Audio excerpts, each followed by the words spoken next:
Okay, what are the strengths and weaknesses of your catering company?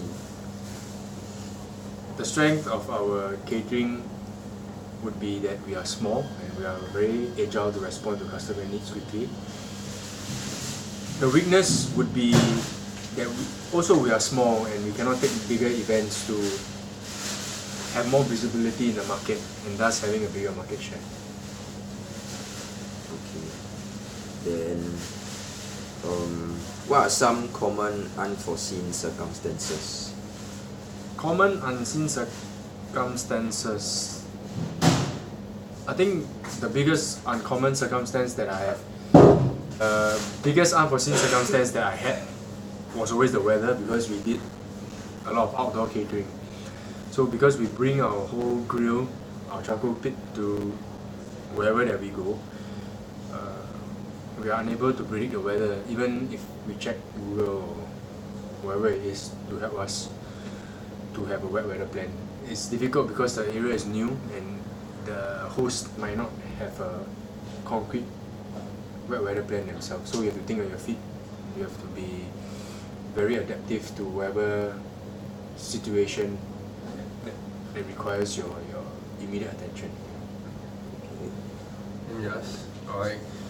So how do you balance between your regular service, like for example at the Burning Oak and also over here at Fume, and to balance it with your offsite caterings? I think it all boils down to teamwork and the people that you have trained or are training. So when it gets busy for both sides and you have a catering, I think that's a test of how well you train your staff. And I think that's the internal process that you have inculcated within them so that you can attend to wherever you need to attend with ease of mind. But to answer your question more directly would be that yes, it does get busy, and it is something that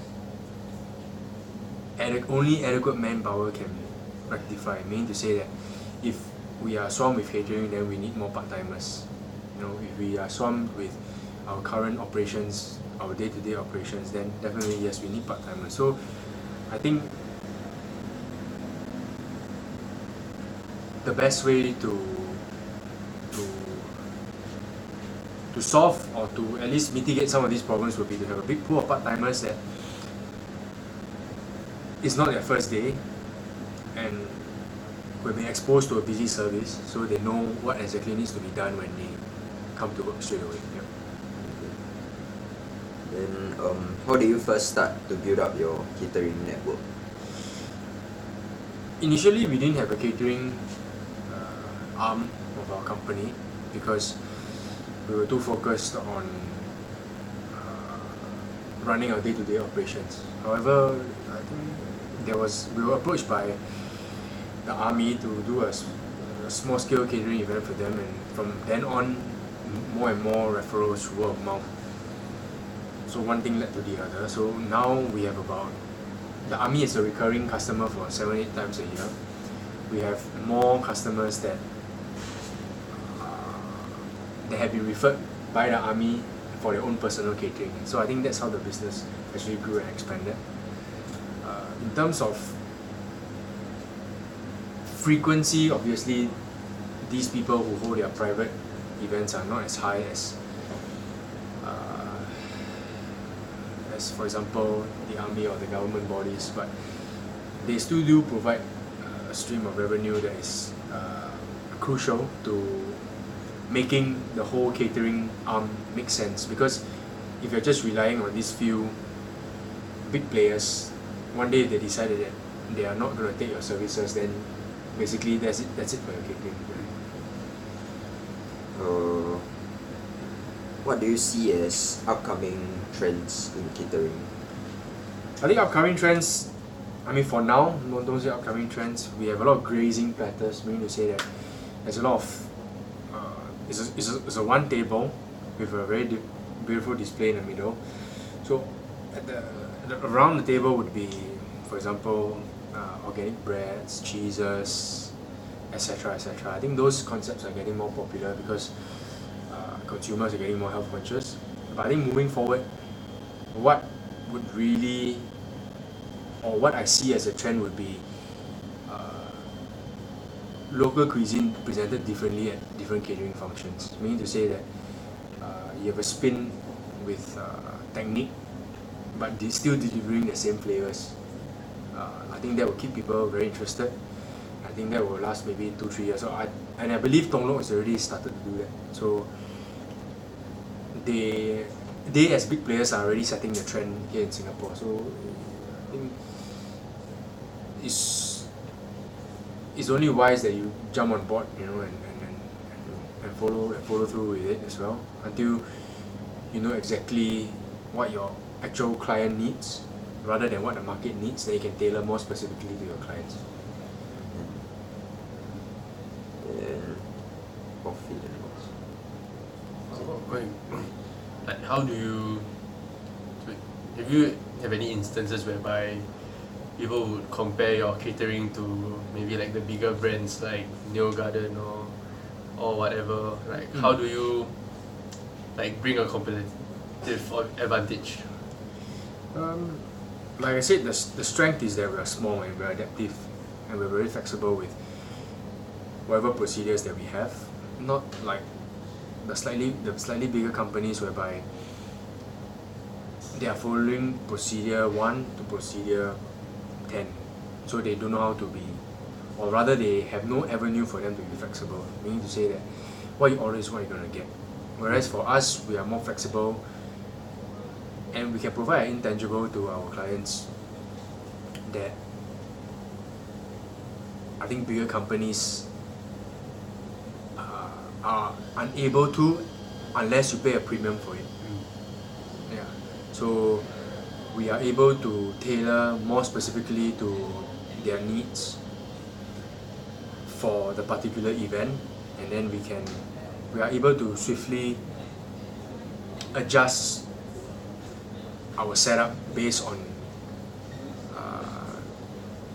their current circumstance or maybe some unforeseen circumstances. I think that's how we retain or we bring a certain level of competitiveness to the market, or at least for ourselves. Yep. So, rough each of your profit and loss Yeah. percentage. So okay, like you said, for maybe because different events would have different kind of profit and loss percentage. Yes.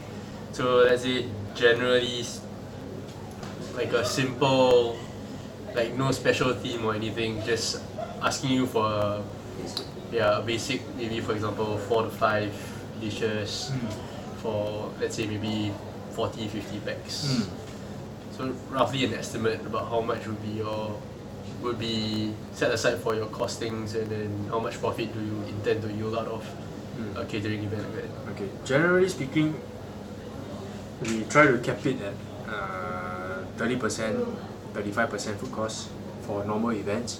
Whereas for more upmarket events, our food costs can go up to about 50 to 60%.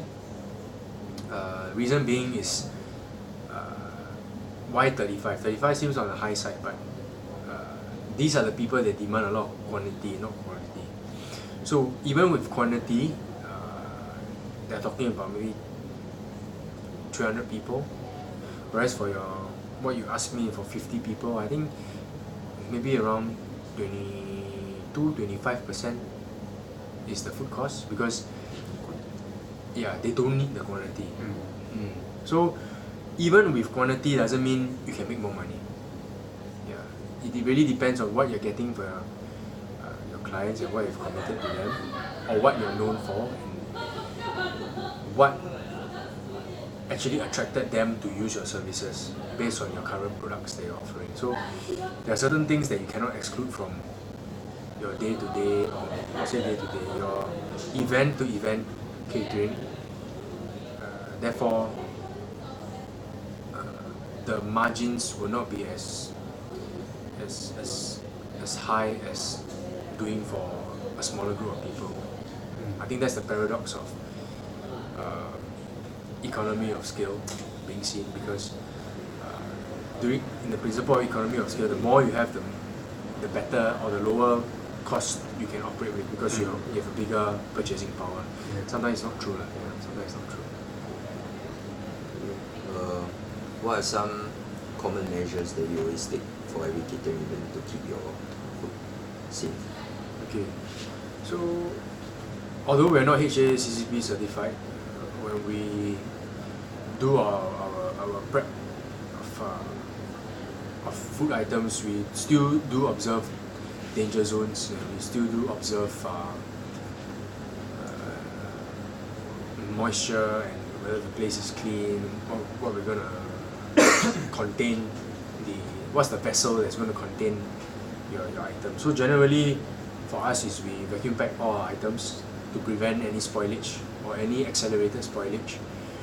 At the same time, during on-site events or off-site catering, so to speak, we will always adhere to, you have to have headdress, you have to have gloves, you have to have a proper attire, basically, that would give your clients confidence that you know what you're doing and you know how to handle the food. At the same time, it portrays a level of professionalism even from a small company that otherwise people might not be too confident with. You, Jeremy, for your time. Thank you.